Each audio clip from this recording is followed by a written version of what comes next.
If you're considering purchasing a new home or moving to a neighborhood with an HOA, it can be helpful to understand the HOA basics. An HOA fee, also known as a Homeowners Association fee, is a fee typically paid monthly by homeowners living within the community to help maintain all properties, amenities, and common areas within the association.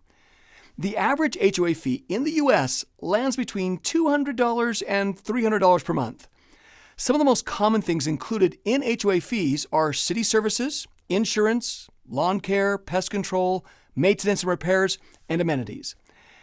As a home buyer, it can be hard to decide whether an HOA is a positive or negative feature of a new home. While most HOAs do good things for the residents they serve, you don't have to go far to hear many horror stories of HOAs gone bad. So, be sure to check their guidelines and speak with neighbors in the community. If you're ready to start your VA loan, check your eligibility with MHS here today.